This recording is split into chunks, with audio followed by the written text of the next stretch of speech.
So magnetic effect of electric current के lecture 3 में आज चर्चा होने वाली है सर्कुलर कॉइल की। अभी तक हमने स्ट्रेट वायर पढ़ा था, उसकी वजह से मैग्नेटिक फील्ड कितनी आती है, बायोट-सेवर्ट्स लॉ, और उसकी हेल्प से अलग अलग पॉइंट के ऊपर हमने निकालना सीखा था कि मैग्नेटिक फील्ड इंडक्शन क्या है, उसकी डायरेक्शन क्या है, उसकी इंटेंसिटी क्या है।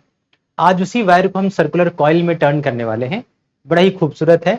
और उस सर्कुलर टर्न के एक्सियल में मैग्नेटिक फील्ड कितना, उसके सेंटर पे मैग्नेटिक फील्ड कितना, किसी स्ट्रेट वायर और सर्कल के कॉम्बिनेशन की मैग्नेटिक फील्ड कितनी, और से रिलेटेड एग्जांपल से ही आज का पॉइंट ऑफ कंसर्न है, पॉइंट ऑफ डिस्कशन है।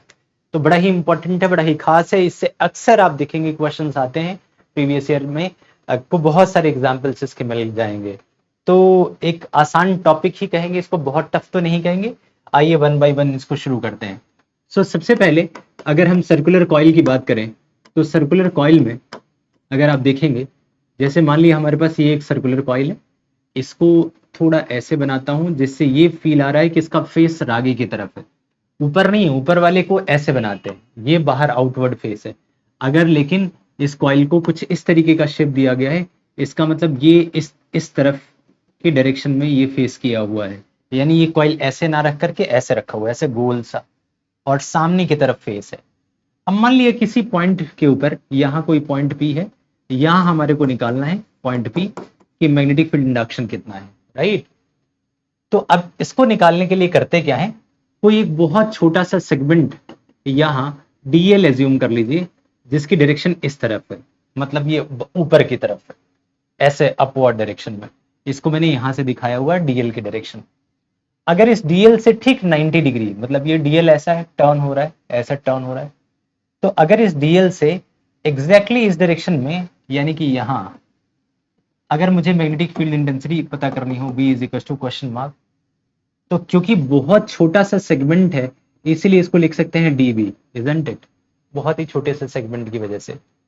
अब आप चाहो तो बायोट-सेवर्ट्स लॉ की हेल्प से, फ्रॉम बायोट, आप एक छोटा सा काम कर सकते हो। क्या? बायोट-सेवर्ट्स लॉ से आप लिख सकते हो dB can be written as equal to mu not upon 4 pi और I d l sine theta upon r square, isn't it. ऐसा लिखा जा सकता है, ideal sine theta upon r square. तो जो यहाँ मैग्नेटिक फील्ड फॉर्म होगी वो कितनी होगी, तो mu not upon 4 pi constant है, मान लेते हैं इसके अंदर आई करंट फ्लो कर रहा है, और मान लेते हैं यहाँ से यहाँ तक की डिस्टेंस आर है, तो यहाँ आर का स्क्वायर ले लेते हैं, ठीक। अब ये जो डिस्टेंस है दैट इज एक्स, और इसकी जो रेडियस है दैट इज आर। तो कल को हो सकता है ये टर्म एक्स के फॉर्म में पूछा जाए, तो आर को एक्स के फॉर्म में कन्वर्ट कर लेंगे, r square plus x square का अंडर रूट, और उसका स्क्वायर कर लेंगे। तो कोई प्रॉब्लम वाली बात तो है नहीं, यहाँ आसानी से निकाल सकते हो आप। अब यहाँ दो पॉइंट आते हैं जो आपको सोचना है ध्यान से। सबसे पहली बात कि ये जो करंट एलिमेंट है और ये जो आर है, इसके बीच में एंगल कितना। जब आप बायोट-सेवर्ट्स लॉ करते थे तो सपोज ये डीएल है और ये आर है, तो आप इसके बीच वाला एंगल थीटा लेते थे और उसको निकालते थे। अगर ये पॉइंट यहाँ है तो एंगल एक्यूट होगा, यहाँ है तो थीटा 90 होगा। इस तरीके से आप अलग अलग पॉइंट की पोजीशन वेक्टर की और डीएल की के बीच का एंगल लेते थे, डीएल क्रॉस आर। इसमें यही तो है, आर ऊपर ले लो तो डीएल क्रॉस आर बनता है वेक्टर फॉर्म में देखे तो, यानी ये जो एंगल है वो डीएल और पोजीशन वेक्टर के बीच का एंगल है। तो क्वेश्चन ये है कि ये जो डीएल है और ये जो आर है, इसके बीच में एंगल कितना। तो एक बात समझिए, ये चाहे ऐसे हो चाहे ऊपर हो, इसमें थोड़ी कंफ्यूजन होती है, इसलिए मैं समझा रहा हूं। मान लीजिए मेरा हाथ के अकॉर्डिंग कॉइल टर्न हो रहा है और यहां से मैं ऐसे ले रहा हूं, ऐसे, इस तरीके से, तो ये चाहे ऐसे हो इस तरीके से, चाहे ये ऐसे घूमता हुआ हो, अगर आप ध्यान देंगे तो ये एंगल कितना माना जाएगा। अगर इस टर्न से इस वाले एंगल को देखेंगे तो 0 डिग्री से लेके ये 90 डिग्री है। लेकिन ध्यान से देखिए, अगर मेरा हाथ एक कॉइल है और मैं ये वाला एंगल देखूंगा तो एक्यूट होगा, ये वाला 0 डिग्री और ये वाला 90 डिग्री, इजंट इट। ये वाला एंगल कितना है, 90 डिग्री। लेकिन अगर मैं इससे एंगल देखूं, डीएल तो इधर जा रहा है, डीएल की डायरेक्शन क्या है, इधर। जैसे अगर कोई सर्कुलर टर्न हो रहा है, ऐसे कोई सर्कुलर टर्न हो रहा है, तो उसमें डीएल की डायरेक्शन ये है, ये डीएल की डायरेक्शन। तो ये डीएल की डायरेक्शन है। इससे अगर ये देखूं तो चाहे वो ऐसा हो चाहे ऐसा, ये पूरा ऊपर से लेकर नीचे तक कैसे भी रिवॉल्व करे क्या ये 90 डिग्री है? अगर आप ध्यान देंगे तो ये कितना है, 90 डिग्री है। मतलब जैसे अगर कोई ऐसे है, यहाँ ये डीएल है और ये ऐसे है, तो ये चाहे नीचे हो ऐसे तब भी 90 डिग्री है, ऐसे इस लाइन में। अब ये ऊपर उठे तब भी इसके और इसके बीच का एंगल 90 डिग्री है, ये ऐसे हो जाएगा तब भी इसके इसके बीच का एंगल 90 डिग्री है। मतलब डीएल से अगर मैं आर की बात कर रहा हूं तो चाहे नीचे हो चाहे ऊपर हो, जब डीएल ऐसे हो गया तो ऐसे 360 डिग्री भी ये रोटेट करेगा तब भी इसका एंगल क्या होगा, 90 डिग्री ही होगा। इस चीज को विजुअलाइजेशन आनी चाहिए कि मेरा फिंगर ऐसे है और ये वाला ऐसे है। अब दोनों एक दूसरे से कैसे हो गए अगर आप ध्यान दीजिए तो, या फिंगर इन दोनों को देखिए तो ये दोनों, अब इस फिंगर को मैं चाहे नीचे करूं चाहे ऊपर करूं, या इसकी जगह ये मानिए इसको मैं इधर रखूं इधर रखूं इधर रखूं, हर हाल में क्या इससे 90 डिग्री है। तो डीएल क्रॉस आर में डीएल बाहर की तरफ है और ये नीचे की तरफ है, तो अगर ये पूरा भी नीचे आ जाए तब भी डीएल से 90 डिग्री है, ऐसे ये ऐसे। अगर ये ऐसे रहे तब भी इन दोनों के बीच में एंगल 90 डिग्री है। इसका मतलब ये वाला एंगल ऑलवेज कैसा होगा, डीएल से इसके बीच का एंगल ऑलवेज 90 डिग्री होगा। इसीलिए यहाँ थीटा की वैल्यू क्या ली जाएगी, तो साइन 90 डिग्री। पता नहीं आप कितना समझ पाए, पर उम्मीद करता हूं कि आप समझ रहे हो कि डीएल इधर है और आर इधर है। इस वाले एक्सप्रेशन में अक्सर एंगल को लेके गड़बड़ी होती है, क्योंकि कई बार हम ये वाला एंगल थीटा मान लेते हैं और प्रॉब्लम हमारे पास हो जाती है, या हमें इस वाले एंगल की विजुअलाइजेशन अच्छे से नहीं हो पाती। तो ये और ये दोनों एक दूसरे से ऑलवेज कैसे रहेंगे, ये डीएल है जो कि बाहर की तरफ है और ये आर है, ये दोनों की डायरेक्शन है, तो इसमें हमेशा एंगल कितना रहेगा, 90 डिग्री। तो ये जो थीटा लेते हैं ये तो आ गया 90 डिग्री, यानी यहाँ आ जाएगा साइन 90। अब क्वेश्चन आता है कि चलो ये डीबी की वैल्यू आ गई mu not up I upon 4 pi small r का स्क्वायर। बहुत ही बढ़िया। अब एक नया क्वेश्चन कि इस डीबी की डायरेक्शन की तरफ, तो आपको पता ही है कि अगर किसी भी वायर में जिधर करंट फ्लो करता है इधर कर रहा है, तो इससे ठीक सामने परपेंडिकुलर मैग्नेटिक फील्ड होगी, इधर डाउन और अप। जैसे अगर ये है तो लेफ्ट में नॉर्थ और राइट में साउथ, तो यहां आप साउथ को क्रॉस से दिखा सकते हो।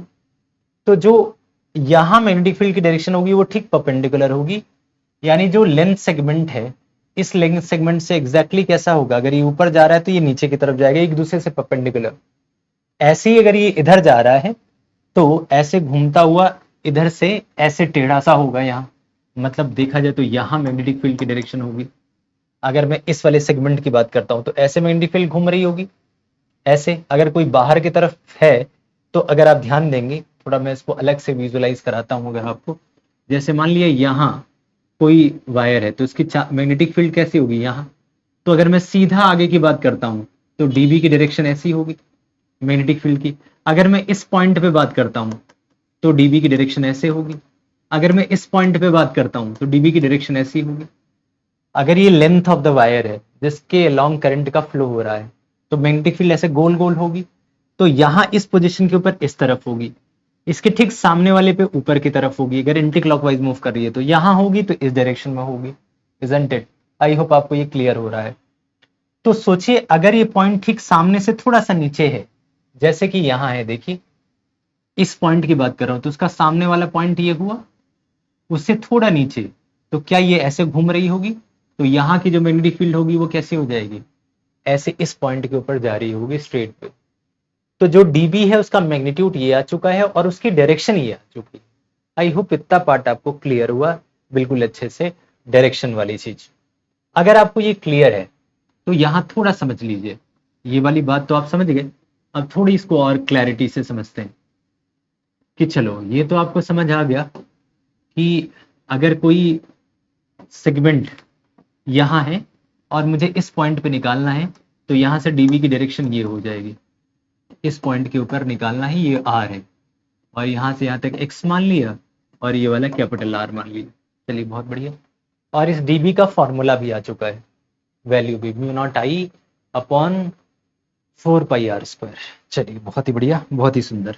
अब जरा ध्यान से सुनिए, अगर ये 2D, अगर ये देखा जाए तो क्या ये 2D में है मैग्नेटिक फील्ड, और अगर ये 2D में है, अगर मैंने इस वाले एंगल को थीटा मान लिया, सपोज कि यहां से ये एंगल कितना है, ताकि कल को हमें जरूरत पड़ेगी तो हम एंगल को अलग अलग पोजीशंस में रिजॉल्व कर सके। तो यहां से इस वाले से ये 90 डिग्री है, तो ये 90 माइनस थीटा हो जाएगा, इजंट इट?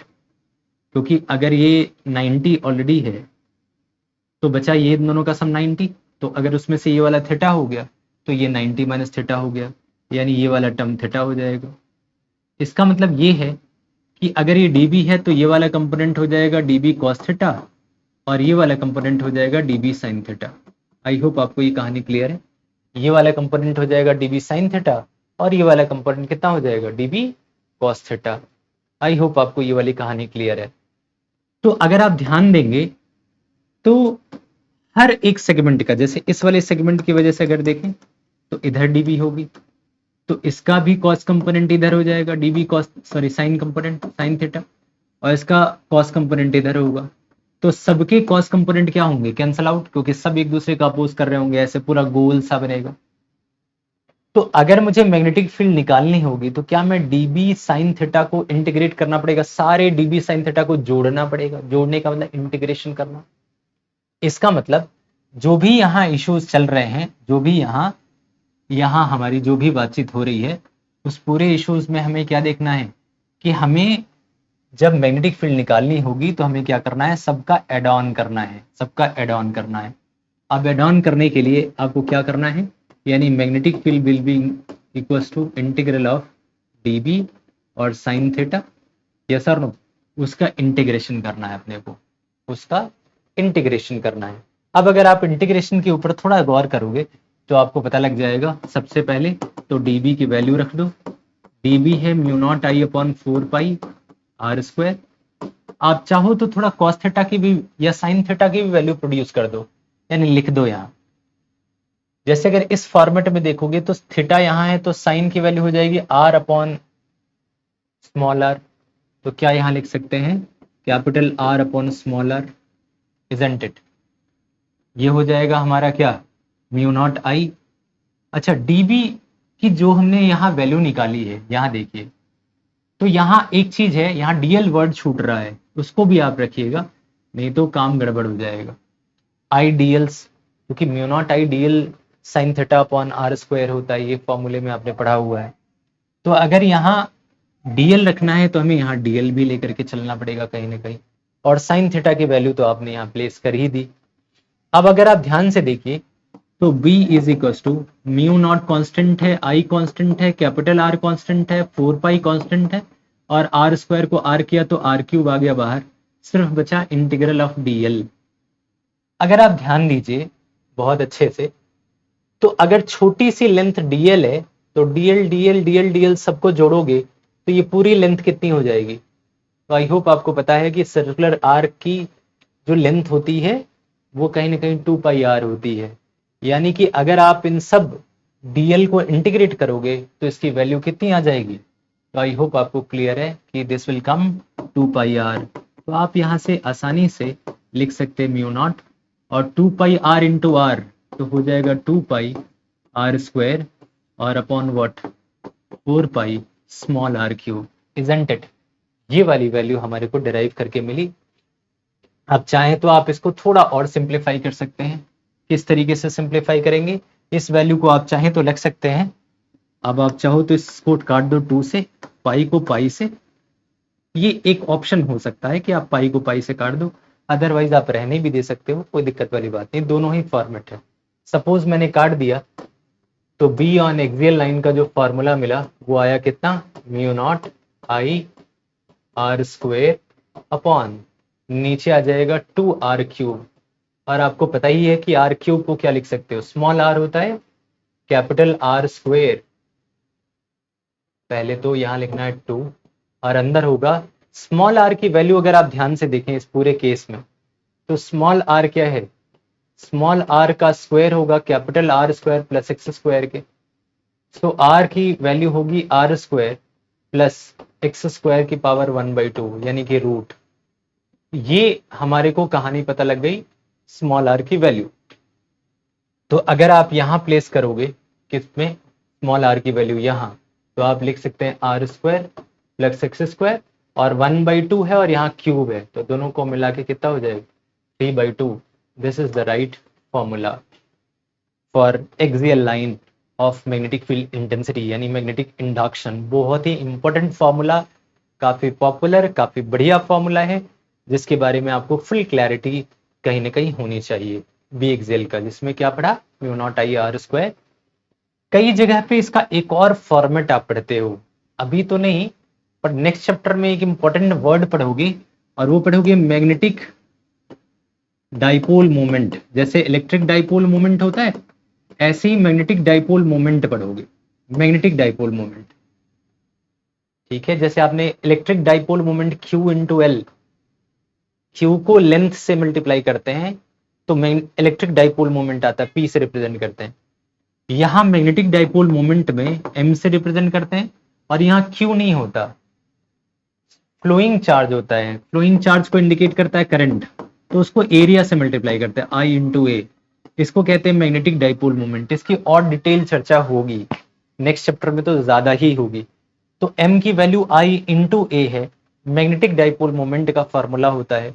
कल को पाई से ऊपर और पाई से नीचे मल्टीप्लाई करेंगे तो pi are square can be called as area of the coil.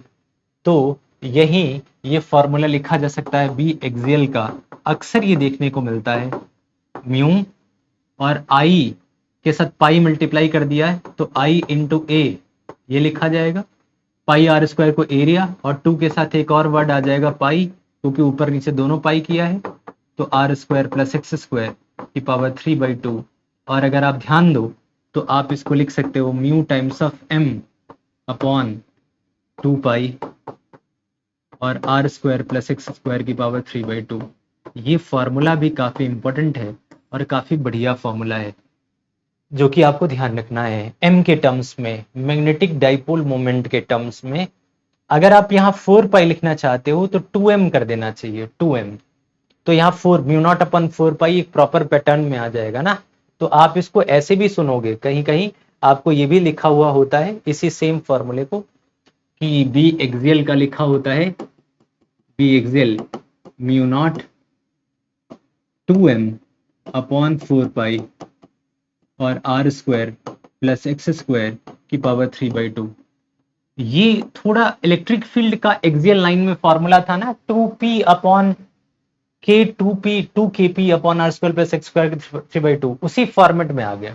ये तो कांस्टेंट k की वैल्यू है, और 2m एक्सियल है तो 2m upon r square plus x square की पावर 3/2। तो ये एक प्रॉपर फॉर्मेट में चीजें आ गई हैं, इसलिए ये वाला भी आप याद रख सकते हो। बाकी मेन फॉर्मूला तो आपको ध्यान रखना है कौन सा वाला, बी एक्सियल का। अभी फिलहाल के लिए जो इंपॉर्टेंट है वो है mu not I r square upon 2 times of r square plus x square की पावर 3/2। ये हमारे लिए बिल्कुल इनिशियल लेवल का फॉर्मूला है, जो कि आपको ध्यान रखना है।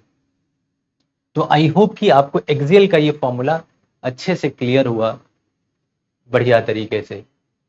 अब किसी भी एक्स एक्सिस के ऊपर तो ये फॉर्मूला हो गया। मान लो आपसे पूछा जाए सेंटर का बताओ, तो आपको पता ही है जब ये कहानी सेंटर की होगी, एट सेंटर, यानी सेंटर का मतलब ये कॉइल है और यहीं की बात कर रहे हो, इधर की तरफ नहीं, यानी x की वैल्यू 0 है, सेंटर के ऊपर x की वैल्यू कितनी हो गई, 0, बिल्कुल सेंटर की बात की। तो x की वैल्यू यहाँ 0 कर दो, तो 0 करोगे तो क्या आ जाएगा, b एट सेंटर की जो बात होगी वो आ जाएगी mu naught I r square upon, नीचे देखोगे तो 2 है, और हो जाएगा r का स्क्वायर और की पावर 3/2। तो 2 से 2 गया तो r3, r स्क्वायर से ये कटेगा तो पावर बचेगा 1। इसका मतलब जो फाइनल फॉर्मूला आया वो आया बी एक्सियल का, B axial can be written as equal to mu not I upon 2r। बहुत ही ज्यादा इंपॉर्टेंट फॉर्मूला है जिसका कि आपको ध्यान रखना है, बहुत ही ज्यादा important, mu naught I upon what, 2r। तो आई होप कि आपको ये फॉर्मूला याद रहेगा और ये फॉर्मूला भी याद रहेगा। इसका 2m वाला वर्जन भी आप याद कर सकते हो, mu not upon 4 pi 2m upon what, r square. तो ये दोनों कहानी उम्मीद करता हूं कि आपको दोनों ही केसेस बहुत अच्छे से क्लियर हैं। सो इन दोनों फार्मूलाज को ध्यान रखने के बाद आइए वक्त है एक दो स्पेशल केस को समझने का। और अब सबसे पहले देखें तो एक है केस ऑफ आर्क। इसके अंदर केस ऑफ आर्क का मतलब ये है कि अभी तक तो हमने फुल सर्कल का पढ़ा, फुल सर्कल का mu naught I upon 2r, लेकिन सपोज इसमें से एक छोटा सा कोई सेगमेंट हो, लेकिन ऐसा वाला आर्क हो, और यहाँ मैग्नेटिक फील्ड आपको निकालना हो, ऐसा हो इस प्लेस में। तो अगर आपसे पूछा जाए बी बताइए कितना, ये वाला एंगल सपोज थीटा दे रखा है, तो यूनिटरी मेथड आप लगा सकते हैं, जानते हो आपकी फॉर 360 डिग्री यानी कि 2 पाई, ये कितना है mu not I upon 2r, ये सर नो। तो फॉर यूनिट डिग्री, अगर यूनिट डिग्री के लिए देखें तो mu not I upon 2r times of 360 degree, yes और no. So for theta degree कहीं ना कहीं आप ये लिख सकते हो कि थीटा डिग्री के लिए बी जो हो जाएगा वो कितना हो जाएगा, थीटा से मल्टीप्लाई कर देंगे, तो theta by 360 degree into mu naught I upon 2r, जिसको आप होल सर्कल का मैग्नेटिक फील्ड कह सकते हो। अगर ये पूरा टर्म बी नॉट है तो बी का फॉर्मूला हो जाएगा theta upon 360 times of B naught. B naught का मतलब कंप्लीट वाला, एक सर्कल के लिए, होल कंप्लीट सर्कल के लिए अगर मैग्नेटिक फील्ड बी नॉट है तो किसी आर की वजह से कितना हो जाएगा, तो थीटा बाई 360 डिग्री हो जाएगा। तो आई होप आपको ये वाला केस क्लियर है कि जब भी किसी छोटे से सेगमेंट की वजह से अगर आपसे पूछा जाए कि मैग्नेटिक फील्ड कितनी होगी, तो आप आसानी से इसको निकाल पाएंगे। क्या है उसका formula, theta by 360 times of what, mu naught I upon 2r। तो आई होप आपको यहां तक की कहानी क्लियर है। ओके, अगर इस सेगमेंट में एक और केस है, आई होप आपने इसको ध्यान रख लिया, ये तीसरी बड़ी बात है जिसका आपको ध्यान रखना है, थर्ड इंपॉर्टेंट थिंग है जिसका कि आपको ध्यान रखना है। खैर आइए जरा आगे बढ़ते हैं, एक और केस बताऊं,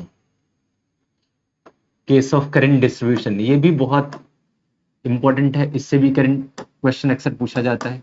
केस ऑफ करंट डिस्ट्रीब्यूशन, आप केस ऑफ करंट डिस्ट्रीब्यूशन को थोड़ा सीरियस लीजिए, ये थोड़ा अलग टाइप का है। अब इसमें क्या होता है कि जैसे सपोज हमारे पास फुल सर्कल ही है, मान लिया कि हमारे पास एंटायर सर्कल है, और इस सर्कल में कहीं ना कहीं हम लोगों ने क्या देखा हुआ है कि दो करंट जो आ रहा है वो सपोज यहां से करंट आया और यहां से चला गया। अब आप देखेंगे तो एक पोर्शन ऊपर करंट डिस्ट्रीब्यूट हो रहा है, मान लिया इसको कह सकते हैं I1, और दूसरा यहां से डिस्ट्रीब्यूट हो रहा है I2। अब पूछा जाए यहाँ मैग्नेटिक फील्ड इंडक्शन कितना होगा, यानी कि मैग्नेटिक फील्ड इंटेंसिटी कितनी होगी जहां करंट किसी लूप में डिस्ट्रीब्यूट हो रहा हो। तो अब ये बड़ी इंटरेस्टिंग कहानी हो गई कि अब इसको कैसे निकालें, ये अलग अलग फॉर्मेट्स में आता रहता है। हालांकि मैंने पिछले लेक्चर्स में भी ये बात कहीं ना कहीं कही थी कि रेक्टेंगुलर लूप भी हो और करंट का डिस्ट्रीब्यूशन हो रहा हो तो सेंटर के ऊपर मैग्नेटिक फील्ड इंटेंसिटी जीरो होती है। सेम यही लॉजिक यहाँ भी होगी कि इसकी वजह से जहां करंट का डिस्ट्रीब्यूशन हो रहा है किसी लूप में, वहां बीच में सेंटर में मैग्नेटिक फील्ड जीरो ही होगी। तो आप चाहें तो इसको मान सकते हैं कि ये वाला एंगल थीटा डिग्री है, तो बाकी जो होगा वो ऑब्वियस है कि कितना होगा, अपोजिट होगा। तो अगर मैं I1 की वजह से करूं तो आप लिख सकते हैं B1 can be written as equal to theta कितना होगा, तो थीटा हो जाएगा 360 डिग्री यानी कि 2 पाई माइनस थीटा अपॉन 360, और इनटू आप लिख सकते हैं म्यू नॉट आई अपॉन, अच्छा इस आई को क्या लिख सकते हैं I1, isn't it, mu not I upon 2r, r तो सेम ही है, यहाँ 360 या फिर 2 पाई लिख सकते हैं, आप चाहो तो इसको 2 पाई भी लिख सकते हो, 2 पाई माइनस थीटा, ये B1 की वैल्यू हो जाएगी। इन शॉर्ट आप B1 को क्या लिख सकते हैं, 360 माइनस थीटा या फिर 2 pi minus theta upon 2 pi, isn't it. आप चाहो तो इसको ऐसे भी लिख सकते हो, आप जानते हो 360 बाई 360 1 होता है, तो 1 minus theta by 360, isn't it, into mu not I 1 upon 2r। I hope आपको ये कॉन्सेप्ट क्लियर है। ठीक है, अब आ जाइए जरा B2 की बात देखिए।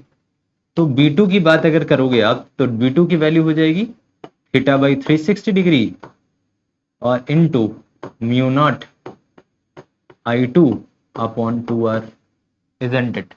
आई होप आपको ये कहानी अच्छे से क्लियर है कि जो B1 और B2 की वैल्यू निकल गई, जो B1 और B2 की वैल्यू निकल गई वो कहीं ना कहीं हमारे को यहाँ पता लगा। ओके, सो थोड़ा आराम से समझेंगे इसको, कोई दिक्कत वाली बात नहीं है।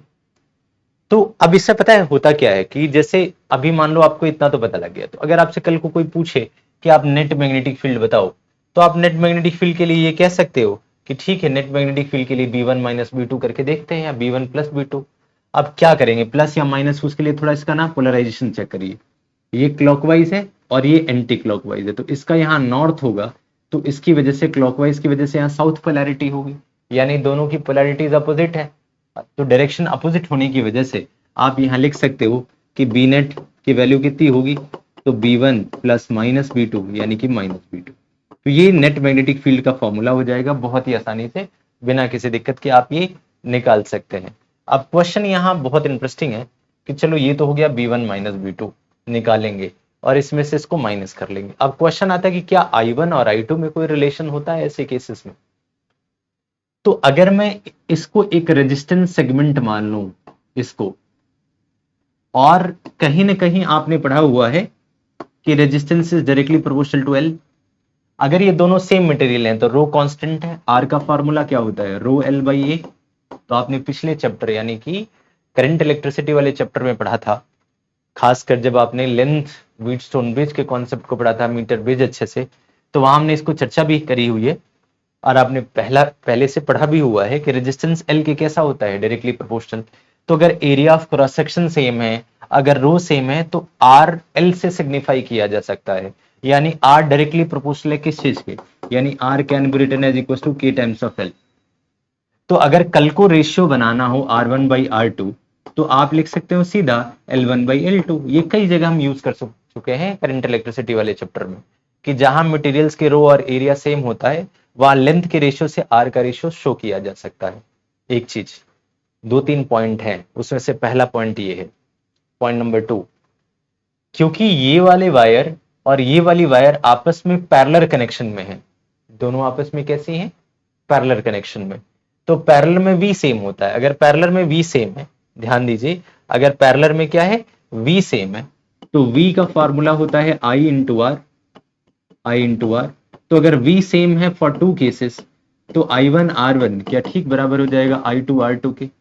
इसका मतलब ये है कि I one by I two क्या लिखा जा सकता है, r two by r one के एग्जैक्टली इक्विवेलेंट। आया ना, ये इंटरेस्टिंग बात है, क्योंकि कल को क्या होगा जब ये I1 और I2 की वैल्यूज होंगी, उनको इक्वलाइज करना होगा, तो I1 by I2 R2 by R1 के इक्वल है, और रेजिस्टेंस कहीं ना कहीं लेंथ के डायरेक्टली प्रोपोर्शनल होता है, तो क्या इसको लिख सकते हैं L2 बाई L1 के एग्जैक्टली इक्विवेलेंट, लेंथ के इक्विवेलेंट हो सकता है। अगर आप ध्यान दें तो इसको क्या लिखा जा सकता है, लेंथ के, और लेंथ यहां डायरेक्टली प्रोपोर्शनल है, आर्क लेंथ की बात हो रही है, आर्क लेंथ डायरेक्टली प्रोपोर्शनल है एंगल के। एंगल कितना है अगर आप ध्यान देंगे तो यहाँ एंगल है, अगर मैं L2 की बात करूं, L2 का मतलब ये वाली लेंथ नीचे वाली, तो L2 रिस्पेक्टिव है थीटा के, और L1 किसके रिस्पेक्ट में है, तो L1 का मतलब ऊपर वाली लेंथ, ऊपर वाली लेंथ का एंगल कितना है, तो 360 माइनस थीटा। तो आई होप आपको ये क्लियर है कि जो I1 बाई I2 का रेशियो है वो दिस के बराबर है थीटा बाई 360 माइनस थीटा के। क्यों, क्योंकि आर्क लेंथ L का फॉर्मूला होता है radius R times of theta, तो रेडियस तो दोनों के लिए कांस्टेंट ही है, तो क्या L थीटा के डायरेक्टली प्रोपोर्शनल हुआ, तो L1 by L2 theta one by theta two के बराबर होगा। तो थीटा वन की वैल्यू है थीटा L2 के लिए, और थीटा टू की वैल्यू कितनी है 360 माइनस थीटा। तो आई होप आपको ये वाली होल सोल कहानी पता लगी कि I1 बाई I2, I1 यहाँ कौन सा सेगमेंट हमने लिया हुआ है, ऊपर वाला, तो जो करंट है वो R2 बाई R1 के। अब क्योंकि मैं I1 की बात कर रहा हूं, तो I1 के लिए R2 ये वाला होगा, और I1 के लिए R2 थीटा डिग्री को शो कर रहा होगा, इसलिए थीटा माइनस 360 माइनस थीटा हो जाएगा। तो आई होप कि आपको I1 और I2 का एंगल के रिस्पेक्ट में रिलेशन पता लगा। अब क्वेश्चन आता है कि हम फाइनली इससे क्या होगा, हमारा फाइनली इससे ये होगा कि इस वैल्यू को हम चाहें तो यहां पुट कर सकते हैं, कौन सी जगह, B1 और B2 के ऊपर। तो अगर आप यहां पुट करोगे तो B1 को तो आप यही रहने दो, B1 को आप चाहो तो लिख सकते हो 1 माइनस थीटा बाई 360 डिग्री, और mu not I 1 upon what 2R, isn't it. ऐसा हो सकता है अगर हम B1 की वैल्यू देखें तो। अच्छा, दूसरी चीज, अगर हम एक काम करें, इनको डिवाइड करके ही देखते हैं कि क्या रेशियो बनता है, रेशियो से भी नेट मैग्नेटिक फील्ड का आइडिया लग जाएगा। तो ये B1 B2 की वैल्यू कितनी है, थीटा अपॉन 360, थीटा अपॉन 360 और times of mu not upon 2r। और एक काम करते हैं, यहां से ना I2 की वैल्यू आप जरा ध्यान दीजिए, यहां से I1 बाई I2, बहुत आराम से समझिए इसको, कोई हड़बड़ी नहीं है, थीटा बाई 360 माइनस थीटा। तो अगर यहां से I2 की वैल्यू देखें जो कि यहां प्लेस करना हुआ, तो I2 की वैल्यू क्या हो जाएगी, ये इधर आएगा, ये इधर, यानी 360 by theta upon theta times of I1, ये I2 की वैल्यू आ गई। अगर हम लोग उसको यहां प्लेस कर दें, कहां पे, इस प्लेस के ऊपर I2 की जगह, तो क्या लिख सकते हैं, 360 माइनस थीटा अपॉन थीटा और times of I1, isn't it. देखिए ध्यान से, 360 minus theta upon theta times of what, I1। तो आई होप आपको इतनी पोर्शन की क्लैरिटी मिल गई कि ये ओवरऑल टर्म बनेगा क्या, ओवरऑल टर्म है क्या। कल को आप रेशियो निकालते हो तो रेशियो में से म्यू नॉट आई वन से कट जाएगा, 2r से 2r कट जाएगा, थीटा इस थीटा से यही कट जाएगा। अब यहां बचा और कुछ यहां बचा, तो B1 में क्या बचा है, थोड़ा सा इसको एक्सपेंड करके लिख लेते हैं, 360 माइनस थीटा अपॉन 360, यस और नो। और B2 में क्या बचा है, अगर आप B2 के देखेंगे तो ये 360 है, तो 360 माइनस थीटा अपॉन 360, क्या सेम वैल्यूज बची हैं, इससे ये कटा तो रेशियो क्या आया, 1, यानी कि B1 is exactly equal to what, B2। So B net जिसका फॉर्मूला है B1 माइनस B2, अगर दोनों एक दूसरे के बराबर और अपोजिट हैं तो नेट मैग्नेटिक फील्ड कितना हो जाएगा, 0। ये केस नंबर 4 है जो कि आपको ध्यान रखना है, मतलब 4, एक तो एक्सियल लाइन का फॉर्मूला, दूसरा उसके सेंटर का फॉर्मूला, तीसरा आर्क का फॉर्मूला, और चौथा किसी लूप की वजह से जहां करंट का डिस्ट्रीब्यूशन हो रहा हो वहां नेट मैग्नेटिक फील्ड ऑलवेज कैसी होती है, 0 होती है, 0 होती है।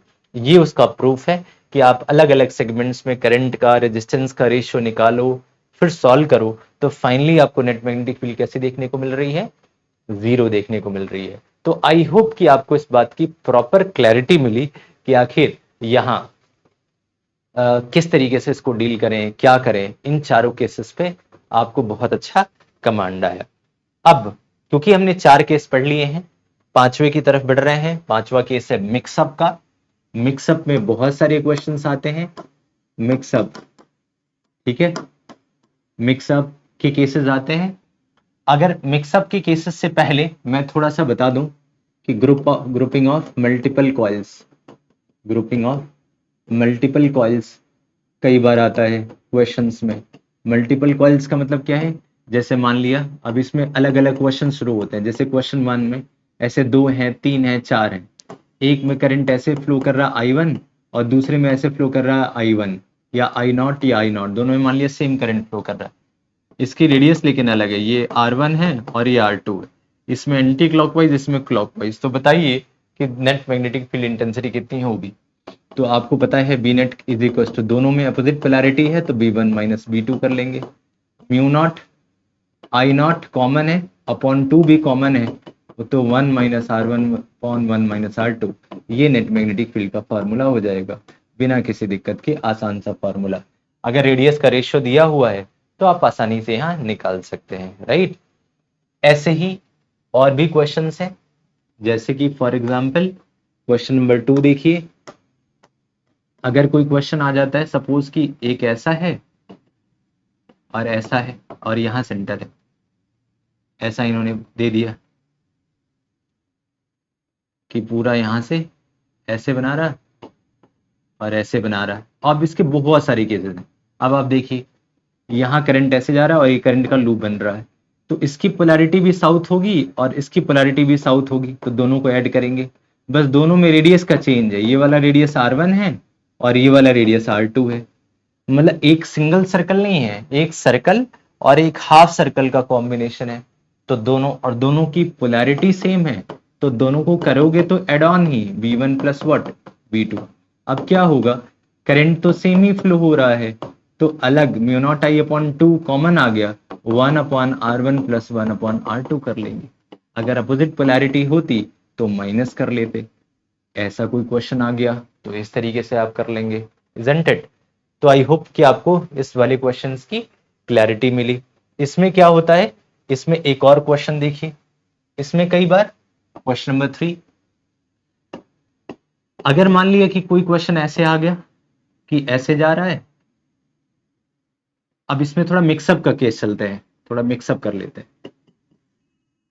मतलब मिक्सअप मतलब स्ट्रेट वायर प्लस कॉइल दोनों का मिक्स चलेगा। स्ट्रेट वायर और प्लस कॉइल, ये सबसे ज्यादा फेमस है मैग्नेटिक फील्ड इंटेंसिटी निकालने का या मैग्नेटिक फील्ड इंडक्शन निकालने का। अब स्ट्रेट वायर प्लस दिस के कॉम्बिनेशन में सबसे इजी एग्जांपल ले लेते हैं। जैसे मान लिया यहाँ एक ऐसे जा रहा है, फिर ऐसे, फिर ऐसे, फिर ऐसे, फिर ऐसे और फिर ऐसे, आई नॉट करंट जा रहा है ऐसे घूमता हुआ। अब पूछा जाए यहाँ इस पॉइंट के ऊपर भी बताओ, और हो सकता है ये वाला एंगल 60 डिग्री दे रखा हो, 60 डिग्री, ऐसे बताना है आपने कि नेट मैग्नेटिक फील्ड कितनी। ये क्वेश्चन काफी फेमस है। तो अब इसमें अगर आप ध्यान से देखेंगे तो इस वाली लाइन सेगमेंट से ये पॉइंट उसी लाइन पे है, थीटा 0 डिग्री है। बायोट-सैवर्ट्स लॉ और खासकर formula sine alpha plus sign beta में अगर साइन की वैल्यू अल्फा की वैल्यू 0 डिग्री है, क्योंकि ये इसी पॉइंट के ऊपर है, मतलब डीएल के अलोंग ही ये पॉइंट है, डीएल के अलोंग, डीएल ऐसे है उससे 0 डिग्री पे है, तो इस वायर की वजह से कोई भी मैग्नेटिक फील्ड नहीं लगेगी।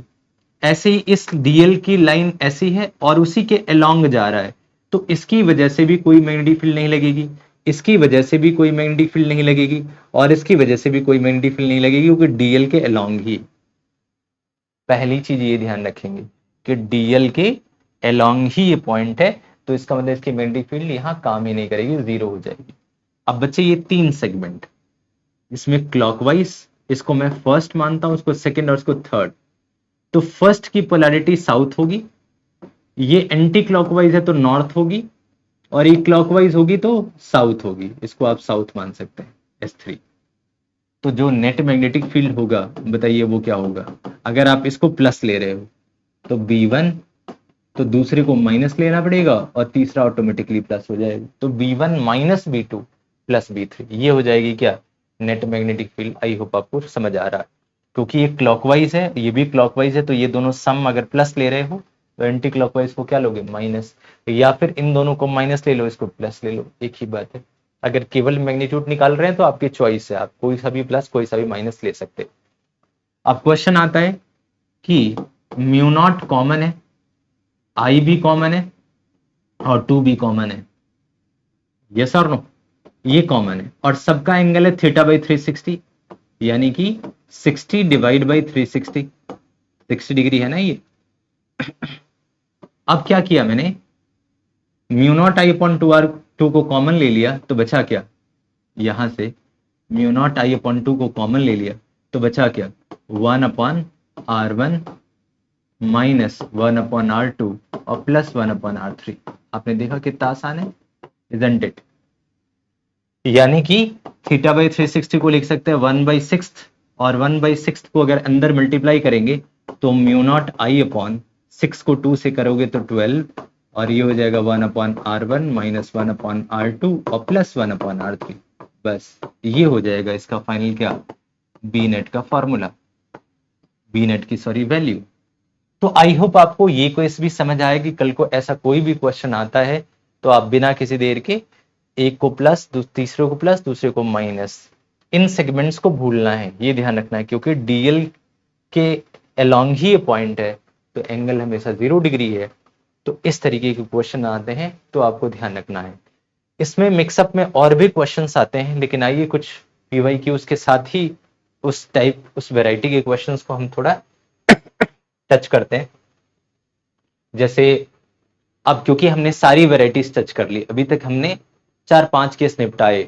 एक तो सर्कुलर कॉइल का केस निपटाया कि उसके एक्सियल में क्या फॉर्मूला है, सेंटर में क्या फॉर्मूला है, आर्क हो तो क्या फॉर्मूला है, किसी सर्कल में करंट का डिस्ट्रीब्यूशन हो तो क्या करना है, और स्ट्रेट वायर और मिक्स हो तो दोनों का अलग अलग डील करके सम या माइनस एज पर पोलैरिटी, किसकी नॉर्थ है किसकी साउथ है उसको देखना है। तो ये 4-5 बातें, इंपॉर्टेंट बातें हमने नोट कर ली। अब जो भी हमने पढ़ा है उन सबको मिक्सअप करके वक्त है थोड़े क्वेश्चंस को निपटाने का। तो आइए वन बाय वन थोड़े क्वेश्चंस को हम लोग यहाँ देखते हैं। तो आप यहाँ देखेंगे, सो इस क्वेश्चन में थोड़ा सा देख लीजिए, मैं इसको थोड़ा शिफ्ट करता हूँ, आई होप आपको विजिबल है। क्वेश्चन में लिखा हुआ है कि magnetic field eight 2 points on the axis of circular coil और डिस्टेंस दे रखी है 0.05 0.2 और उसका जो रेशियो दे रखा है वो 8:1, the radius of the coil is, मतलब एक्सियल लाइन के 2 पॉइंट्स के ऊपर, एक्सियल लाइन के 2 पॉइंट्स के ऊपर मैग्नेटिक फील्ड का रेशियो दे रखा है। थोड़ा सा लिटिल बिट कैलकुलेटिव है, लिटिल बिट, वो भी बहुत लिटिल बिट। अब क्योंकि शुरुआत कर रहे हैं और एक्सियल पहला जो फॉर्मूला है उसी से इक्वेशन है, इसीलिए मैंने इसको पिक किया हुआ है। तो अब क्या होता है, किसी भी सर्कुलर कॉइल के एक्सियल लाइन में जो फॉर्मूला आपको पता है बी एक्सियल का, वो फॉर्मूला पता है mu not I r square upon 2 r square plus x square की पावर 3/2, इजंट इट? क्या ये फॉर्मूला क्लियर है? तो स्ट्रेट फॉरवर्ड ये क्वेश्चन उन्हीं दो फॉर्मूला से पूछा गया, मतलब इसी एक फॉर्मूला से पूछा गया। कहा गया है कि at distance 0.05 metre and 0.2 metre, मान लेते हैं ये कोई 0.2 मीटर है, इसका जो मैग्नेटिक फील्ड का रेशियो है वो है 8:1, यानी जो B1/B2 है वो है कितना, 8/1। तो आपको बताना है radius of the coil is, बहुत बढ़िया, रेडियस बताना है।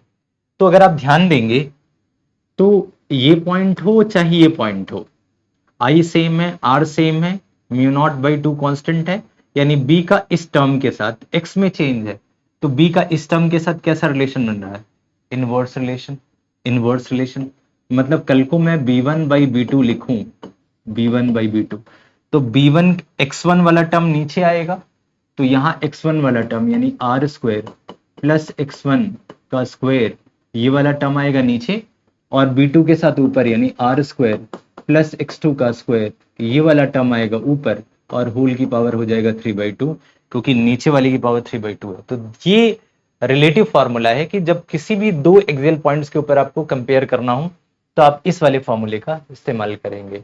तो इसका रेशियो दे रखा है इन लोगों ने कितना, 8/1 is equal to this term. इसको मैं पूरे को कुछ के मान लेता हूं, के की पावर 3/2, इस पूरे को के नहीं, के कांस्टेंट नहीं है, कुछ भी मान लेते हैं, कोई एक टर्म मान लिया, के से कंफ्यूजन होती है तो जेड मान लेता हूँ कि जेड की पावर 3/2, जेड ये पूरा टर्म है अंदर वाला। अब 3/2 को कैसे सॉल्व करते हैं, तो 3/2 को आई होप आपको क्लियर है, 1/2 की पावर 3 यही तो होता है, मतलब 1/2 की होल पावर 3, इसी को शॉर्ट में 3/2 लिख सकते हैं। तो 1 ये 3 पावर को सॉल्व करेंगे तो ये क्यूब रूट हो जाएगा, तो आ जाएगा 2/1, तो 2/1 जेड की पावर हाफ के इक्वल होगा।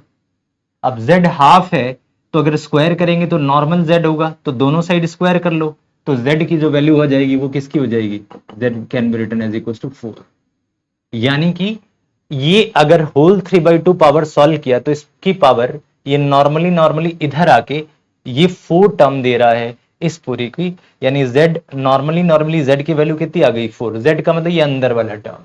इसका मतलब ये है कि आर स्क्वायर और प्लस x2 का square upon r square plus x1 का स्क्वायर इज इक्वल टू 4 है। बहुत ही आसान कैलकुलेशन है। अब यहां से आप आसानी से सॉल्व कर सकते हो, कैसे सॉल्व करना है वो देखिए, इस 4 को इधर ले जाइए, यानी आर स्क्वायर प्लस x2 का square can be written as equal to 4r square और प्लस 4x1 का स्क्वायर। आई होप आपको ये कहानी ओवरऑल क्लियर है। तो अगर मैं इस आर स्क्वायर को इधर भेजूं और इसको इधर भेजूं तो 4r स्क्वायर में से 3r square minus, sorry r square minus होगा, बचेगा 3r स्क्वायर। बिल्कुल सिंपल सा कैलकुलेशन है, इसको इधर भेजा है तो इसको इधर भेजना पड़ेगा, तो x2 का स्क्वायर माइनस 4x1 का स्क्वायर। आई होप आपको क्लियर है। आप फटाफट जरा सॉल्व कर लें आर के स्क्वायर की। वैसे तो इसको सॉल्व करने में बहुत टाइम नहीं लगेगा, अगर आप चाहें तो आसानी से सॉल्व कर सकते हैं। आर स्क्वायर की जो वैल्यू होगी x2 का स्क्वायर, वैसे थोड़ा और लिख देता हूं, जब मैं इसको प्रॉपर सॉल्व करूंगा तो ये सब लिखने की जरूरत नहीं है, 4/3 ऑफ x1 का स्क्वायर। आपको ये देखने में उलझाऊ लग सकता है लेकिन सॉल्व करेंगे तो बहुत इजी है। कैसे देखिए, x2 की वैल्यू है 0.2, तो 0.2 का मतलब 2/10 होता है, तो 2/10 का स्क्वायर करोगे तो हो जाएगा 4/100, और नीचे 3 तो है ही, माइनस 4/3 यहां भी है x1 की वैल्यू कितनी है, तो x1 की वैल्यू है 0.05, यानी इसको आप मीटर में लिख सकते हो 5/100, उसका स्क्वायर करोगे तो हो जाएगा 25/10,000, 100 का स्क्वायर करेंगे तो 10,000। कंफ्यूजन कम हो इसीलिए बिल्कुल बेसिक में कन्वर्ट करके मैंने ऐसा किया है। अब क्या है उसको देखिए, 25 इंटू 4 होता है 100, 100 से 2 पावर कट गया, यहां नीचे बचा 3 इंटू 100 और यहां बचा 1।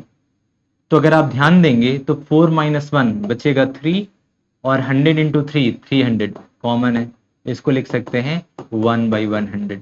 ये किसकी वैल्यू है, आर के स्क्वायर की। तो आर की जो वैल्यू होगी वो होगी 1/10, 1/10 का मतलब 0.1 metre is the right answer. तो अब देखिए रेडियस की कोई वैल्यू क्या 0.1 मीटर है, yes 0.1 metre, D option is the correct one. 2021 का क्वेश्चन है मेंस का। तो आई होप कि आपको बेसिक कैलकुलेशन समझ आई, सिर्फ कंपेयर करना था, कंपेयर करके थोड़ी सॉल्व करनी थी और सॉल्व करके इसको रेडियस इसका फाइंड आउट कर लेना था। तो ये जो क्वेश्चन है वो एक्सियल लाइन में मैग्नेटिक फील्ड निकालने का फॉर्मूला है। तो आई होप आपको क्लियर हुआ कि एक्सेल में जब भी क्वेश्चन आएगा खासकर कंपेयर करने का तो आप इस तरीके से सॉल्व कर सकते हैं। आइए फटाफट एक और क्वेश्चन देखते हैं। इस क्वेश्चन में 2 इंसुलेटेड कॉपर लूप है, एक ऐसे रखा हुआ है और एक ऐसे रखा हुआ है, यानी मिक्सअप ऑफ 2 सेल्स है, और सेंटर में नेट मैग्नेटिक फील्ड इंडक्शन पूछा हुआ है एट सेंटर।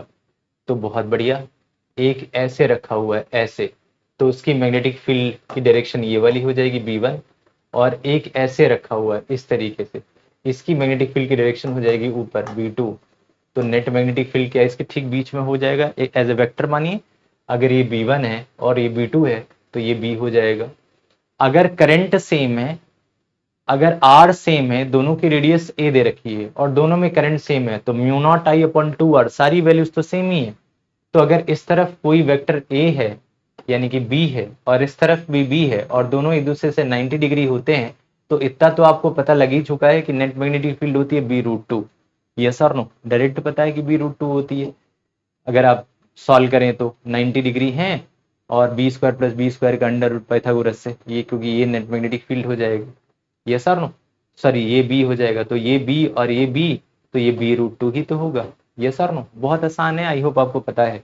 तो सीधा सीधा बी का फॉर्मूला क्या हो जाएगा, तो बी का फॉर्मूला हो जाएगा mu naught I upon 2a और टाइम्स ऑफ √2। आप चाहो तो इस फॉर्मेट में भी आंसर लिख सकते हो, या फिर अगर इस फॉर्म में ऑप्शन ना हो तो √2 को 2 से काट दो, तो बी नेट की जो वैल्यू हो जाएगी वो हो जाएगी mu naught I upon √2 times of A. I hope आपको ये क्लियर है। तो ये सेकेंड क्वेश्चन है जो हम लोगों ने यहाँ निपटाया, बहुत आसान सा क्वेश्चन है। सो आइए एक और क्वेश्चन करते हैं। ये क्वेश्चन है current loop having two circular arc joined by 2 radius as shown below. ये क्वेश्चन वही है जो मैंने अभी एग्जाम्पल के लिए कराया है। यहाँ 4 अलग अलग सेगमेंट है, 1 2 3 4, और यहाँ निकालना है। अगर आप ध्यान देंगे तो ये वाला जो सेगमेंट है और जो ये वाला सेगमेंट है, इसके डीएल के अलोंग ही ये है, इसके डीएल के अलोंग ही यानी एंगल 0 डिग्री है इस वाली लाइन के साथ। अगर इसको सीधा सीधा ले जाओ तो ये इसी लाइन के अलोंग है, तो ना तो इस वजह से मैग्नेटिक फील्ड होगी और ना इस वजह से होगी, बचा सिर्फ एक और दो, सिर्फ 2 लाइनों की वजह से होगी। तो आई होप आपको ये कहानी क्लियर है। तो अगर कल को नेट मैग्नेटिक फील्ड निकालना होगा तो सिर्फ B1, और क्योंकि ये एंटी क्लॉकवाइज है तो B1, और ये क्लॉकवाइज है तो अपोजिट पोलैरिटी होगी तो B1 माइनस B2 कर लोगे। अब म्यू नॉट कॉमन है, आई कॉमन है, और अपॉन 2 भी कॉमन है, और बचा क्या 1/R1 माइनस 1/R2। तो 1/R1 माइनस 1/R2। अब यहाँ एक और प्रॉब्लम है, फुल आर्क तो है नहीं, ये तो है 45 डिग्री, तो लिख सकते हैं 45 डिग्री डिवाइड बाई 360 डिग्री। तो आई होप आपको ये वाली कहानी क्लियर है। तो अगर हम इसको देखें तो आप लिख सकते हो म्यू नॉट। अच्छा आंसर जरा देख लीजिए, आंसर प्रैक्टिकल वैल्यू के फॉर्म में है, तो ऐसे में आपको म्यू नॉट की वैल्यू भी प्लेस करनी पड़ेगी। म्यू नॉट की वैल्यू होती है 4 पाई इंटू 10⁻⁻7 इंटू आई की वैल्यू हो जाएगी 10 और अपॉन 2। बहुत बढ़िया, 45/360 होता है 8, तो 8 को यहाँ मल्टीप्लाई करेंगे तो 16, और 1/R1, R1 कितना दे रखा है यहाँ से यहाँ तक 3 सेंटीमीटर, तो 3 को 1/3 डिवाइड बाई 100 मीटर में चेंज कर लो तो लिख सकते हो 100/3, इजंट इट? 100/3 मीटर को, सॉरी सेंटीमीटर को मीटर में किया तो 1/r है, तो 1/r मतलब 1/3 डिवाइड बाई 100, तो वो ऊपर आके 100/3 लिखा जा सकता है। माइनस जो R2 होगा उसकी यहां से यहां तक की डिस्टेंस, तो 3 + 2 यानी कितना हो जाएगा 5, तो यहां लिख सकते हैं 100/5। आई होप आपको ये वाली स्टोरी अच्छे से क्या है, क्लियर है। तो अभी इसको सॉल्व करने का आसान सा तरीका, इसको चाहो तो काट लो 2 से, तो 2/4, तो π/4 हो जाएगा, इनटू इसको करोगे तो 10 की पावर -6, कौन, ये 7 में से एक पावर माइनस हो जाएगी, और 100 कॉमन लेके उसको इधर ले जाइए, तो 100 और हो जाएगा, तो 100 भी माइनस होगा, तो 7 में से -6 और 2 और चले गए तो -4 ये बचा। आई होप आपको ये समझ आ रहा होगा। 10 की पावर -4 इंटू 1/3 - 1/5, तो 5 - 3 होता है 2, 2/15। तो आई होप कि आपको ये वाली स्टोरी कहीं ना कहीं क्लियर है। अब π/4 इंटू 2/, तो चाहो तो थोड़ा और सिंप्लीफाई कर लेते हैं, तो ये हो जाएगा π/30, π/30 इंटू 10⁻⁻4। थोड़ा और सॉल्व करें, पाई का मतलब होता है 3.14, तो 3.14 अप्रोक्स को 30 से डिवाइड करेंगे तो ये अप्रोक्स कितना हो जाएगा, 1/10 के आसपास हो जाएगा, 1/10। ऑप्शन में अभी पता लग जाएगा 10⁻⁻4, तो ये डिवाइड वाली चीज ऊपर आ जाएगी, तो अप्रोक्स जो वैल्यू आनी चाहिए वो 10⁻⁻5 आनी चाहिए, 1 इंटू 10⁻⁻5। अब 1 इंटू 10⁻⁻5 ऑप्शन में कौन सा है, तो -5, पावर -5 ही रहेगी। अब इसके दो ऑप्शन है, 1 और 1.5। अब देखिए ये जो वैल्यू है वो 3/30 है, और 3 से थोड़ी ज्यादा है, तो 1 से ज्यादा बड़ी वैल्यू तो नहीं होगी, 1 से थोड़ी छोटी ही होगी, 0.9 के आसपास, तो ये 1.5 वाला ऑप्शन तो नहीं होगा, और 7 के तो होंगे ही नहीं, तो बचा कौन सा, first option is the correct option. तो आई होप आपको क्लियर हुआ कि जब भी ऐसा कोई क्वेश्चन आएगा तो आप इसको किस तरीके से सॉल्व करेंगे। पावर का क्या आइडिया है, सेंटीमीटर को मीटर में कन्वर्ट करना मत भूलना, नहीं तो गड़बड़ी हो सकती है। आई होप कि आपको इस बात की क्लैरिटी मिली। आइए एक और क्वेश्चन देखते हैं, क्वेश्चन नंबर 4। इस क्वेश्चन में स्टोरी ये है कि a wire is bent in the shape of arc carrying current of 2 ampere having radius 2 centimetre. ठीक है, इसका रेडियस 2 सेंटीमीटर है। दूसरी एक वायर बी है और वो 3 एम्पियर करंट फ्लो करिए 4 सेंटीमीटर। तो ratio of magnetic field induction A B at a common point O, ठीक है, दो है और उसमें रेशियो लेना है। तो अगर आप ध्यान देंगे तो बी का फॉर्मूला होता क्या है, अगर आप बी का फॉर्मूला देखें तो बी का फॉर्मूला होता है μ0I/2r, यस और नो। और अगर आर्क है तो θ/360 भी लेना पड़ता है, अगर फुल सर्कल नहीं है तो θ/360। तो इस क्वेश्चन में आर में भी चेंज है, आई में भी चेंज है और थीटा में भी चेंज है, दोनों का अलग अलग थीटा है। तो कल को अगर रेशियो निकालना हो b1/b2, तो आई के साथ डायरेक्टली रिलेशन है, तो आप लिखोगे I1/I2। बी का आर के साथ इनवर्स रिलेशन है, तो यहां लिखोगे R2/R1। और बी का थीटा के साथ डायरेक्टली रिलेशन है, तो आप लिखोगे θ1/θ2। यस और नो, इतना से खेल है। तो जो तीन चीजें वेरिएबल हैं आप उनको रेशियो में पुट अप कर दो। तो मैं 1 मान लेता हूं ए को और 2 मान लेता हूं बी को। तो ए का जो करंट का रेशियो है वो 2 है और 3 है, तो यहां लिख सकते हैं 2/3 बिना किसी दिक्कत के। अब आ जाइए रेडियस, छोटे वाले का रेडियस 2 सेंटीमीटर है और बड़े वाले का रेडियस 4 सेंटीमीटर है, तो यहां लिख सकते हैं 4/2 बिना किसी दिक्कत के। अब आ जाइए थीटा, इस छोटे वाले का कटा हुआ एंगल 90 है और बड़े वाले का कटा हुआ एंगल 60 है। अब यहाँ अक्सर दिक्कत होती है, अगर आप थोड़ी सी भी कंफ्यूज हुए तो फटाफट आप यहाँ 90/60 कर लोगे, ये कभी मत करना। ये कटा हुआ एंगल नहीं लेते हैं, एंगल सबटेंडेड लेते हैं, यानी अंदर वाला एंगल। तो 360 में से 90 माइनस करोगे तो कितना बचेगा, 270। तो यहाँ 270 लेना है। ऐसे ही 60 कटा हुआ पार्ट है, तो फॉर्मिंग पार्ट कितना है, अंदर वाला पार्ट कितना है, तो 360 में से 60 माइनस करो तो कितने डिग्री है, तो 300 डिग्री। ये सर नो, ये सारी कहानी हो गई। 0 से 0 काट दो, इससे काटो 9 और 10, 9/10। आप चाहो तो थोड़ा और काट सकते हो, इस 3 को इस 3 से काट दो तो 3 से कटा, और क्या काट सकते हो, इस 2 को इससे काटोगे तो 5 टाइम्स कटेगा, तो ये बचा 4 3 12 और 2 5 10, तो बाद में 12/10, इसको आप लिख सकते हो 6/5। 6/5 क्या ऑप्शन में है? यस, ए ऑप्शन में है। तो आई होप कि आपको इस क्वेश्चन की प्रॉपर क्लैरिटी मिली। 6/5 यानी option number A is correct option. तो आसान क्वेश्चंस में से एक था ये भी क्वेश्चन, बहुत बढ़िया, बहुत ही प्यारा सा। ओके, आइए एक और क्वेश्चन देखें। यहाँ देखिए लिखा है the hairpin like shape as shown in the figure is made by bending long current carrying wire, what is the magnitude of magnetic field at point P, line joining the semicircle. अब यहाँ एक खूबसूरत सा case है, अगर कोई wire ऐसे जा रहा है और इस पॉइंट पे निकालना ठीक सामने, तो क्या ये सेमी इनफाइनाइट वायर हुआ? ये सर, और पोलैरिटी इधर नॉर्थ है और राइट में साउथ, S1, इसको मान लेते हैं फर्स्ट सेगमेंट, फर्स्ट सेकेंड और थर्ड।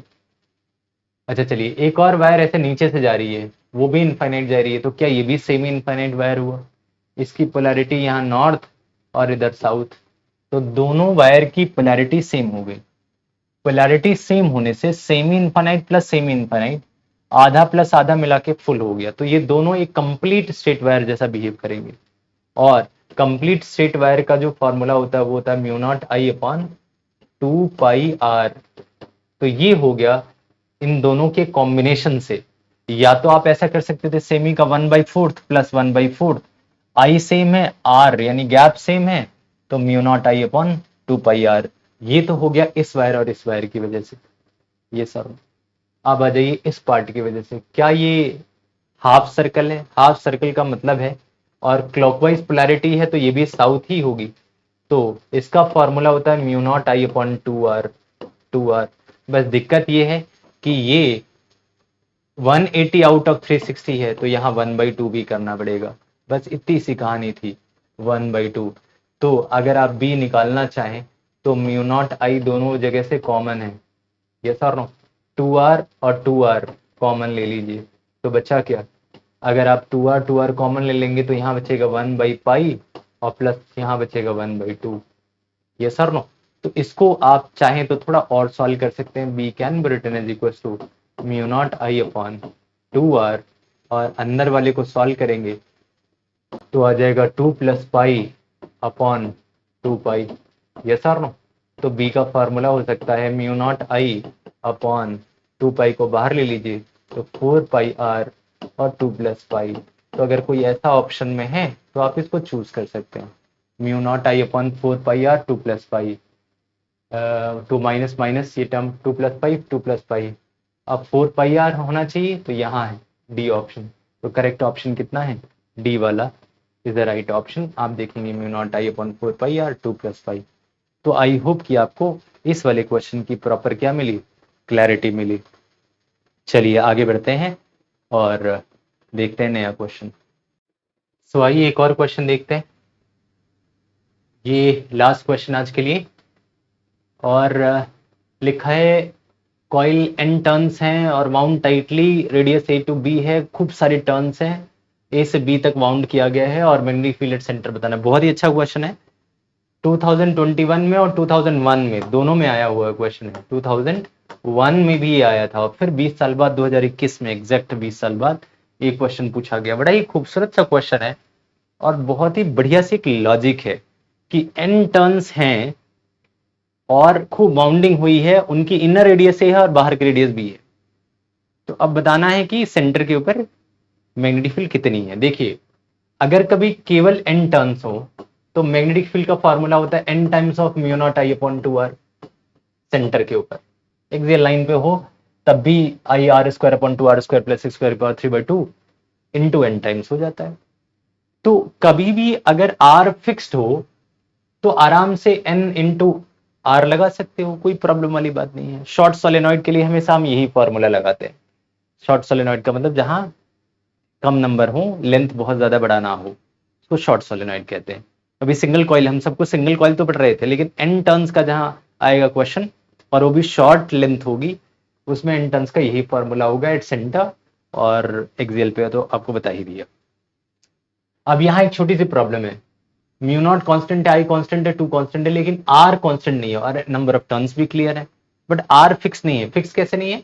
जो वाउंडिंग हुई है, जो टाइटली मतलब एक पूरा कॉइल कन्फिगर दिख रहा है, उसकी इंटरनल रेडियस अलग है और आउटर रेडियस अलग है। मतलब ये जो कॉइल है वो ए से लेकर के बी तक के बीच में है, ये वाला। यहां मैं अगर देखूं तो ये है जिसको आप लिख सकते हैं बी माइनस ए। इसके बीच में खूब सारी कॉइल है, ऐसे ऐसे बहुत सारी कॉइल्स की बाउंडिंग हो रखी है, तो इसके बीच में है तो रेडियस तो फिक्स है ही नहीं। ये ही इस क्वेश्चन की ट्रिक थी, मतलब इसी क्वेश्चन में प्रॉब्लम है। अब ऐसे क्वेश्चंस को कैसे सॉल्व करते हैं, तो आप याद रखिएगा, ऐसे क्वेश्चंस में हम क्या करते हैं, एक छोटा सा गेम खेलते हैं। एक छोटी सी ट्रिक है इसकी जो हमारे को समझनी है, उतनी सी बात है, बाकी तो आप समझ जाएंगे। कि जो एन टर्न्स है वो यहां से यहां तक डिस्ट्रीब्यूटेड है, तो यहां कोई छोटे से टर्न, इसके अंदर जो नंबर ऑफ कॉइल है उसको डीएन मान लेंगे। कितना मान लेंगे? डीएन। और मान लेते हैं सेंटर से यहां तक की डिस्टेंस एक्स है। तो जब आप मैग्नेटिक फील्ड डीएन कॉइल की वजह से निकालोगे, ऑब्वियस है बहुत छोटे नंबर ऑफ टर्न्स हैं, तो उसको उसकी वजह से जो मैग्नेटिक फील्ड होगी वो भी बहुत छोटी सी होगी, डीबी होगी। तो यहाँ डीबी लिख सकते हैं, और डीएन नंबर ऑफ टर्न्स है, और into mu naught I upon 2, और आर की जगह आप एक्स मान लोगे, क्योंकि जो इफेक्टिव डीएन की रेडियस है वो एक्स मानी हुई है। तो आई होप आपको पहली चीज ये क्लियर है। अब क्वेश्चन यहाँ था कि डीएन को एक्स के फॉर्म में कैसे निकालें, तो यूनिटरी मेथड से आप चाहो तो निकाल सकते हो कि B minus A length, B minus A length is equal to capital N turns. Yes और no? So unit length is equal to how much? N upon B minus A. So DX length, मतलब इस वाली छोटी C length को dx मान लेते हैं। सो DX length है, जो नंबर ऑफ टर्न्स होंगे उसको डीएन कहेंगे। तो एन अपॉन बी माइनस ए को अगर dx से मल्टीप्लाई कर दे इस वाली छोटी सी लेंथ से, तो क्या dn आ जाएगा? This is the game. फिर से समझिए, यूनिट लेंथ के लिए कितने number of b minus A length के लिए n टर्न्स है, तो यूनिट लेंथ के लिए n upon B minus A. So dx length के लिए n अपॉन बी माइनस ए इंटू डी एक्स, और dx लेंथ में जो नंबर ऑफ टर्न्स है उसको dn कह रहे हैं।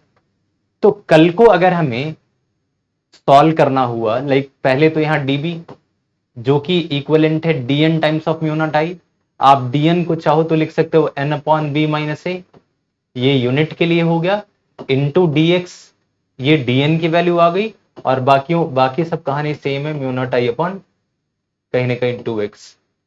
अब इसमें से जो जो चीजें कांस्टेंट है उसको आप एक काम करिए बाहर ले लीजिए। n into B minus A constant है, म्यू नॉट आई कॉन्स्टेंट है, और 2 भी कॉन्स्टेंट है, बचा क्या? 1/x dx। तो ये तो db हो गया।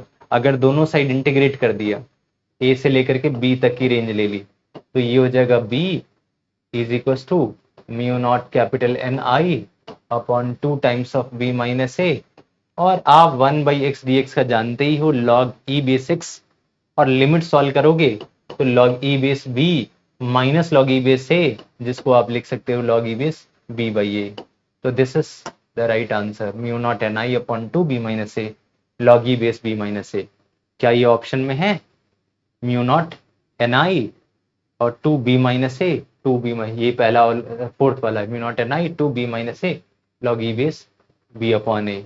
ये होगा नहीं, ये होगा नहीं, लॉग का टर्म सिर्फ यही है, D option is the correct option. तो 2 साल 2 इयर्स में ये क्वेश्चन आया हुआ है, 2001 2021 में।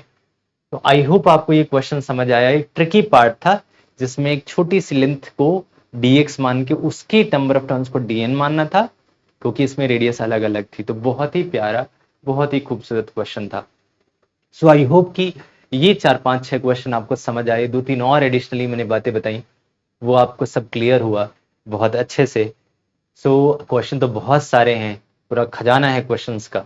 तो आप किसी भी पीवाईक्यू की बुक उठाइए, उन सबको सॉल्व करिए, एससीवी भी सॉल्व करिए, आप और भी मॉड्यूल आपके पास है तो आप उसको सॉल्व करिए। तो करने को क्वेश्चंस बहुत है, बस आपके करने के ऊपर है। तो खैर उम्मीद करता हूँ कि आपको सर्कुलर कॉइल और से रिलेटेड प्रॉब्लम्स काफ़ी हद तक समझ आई।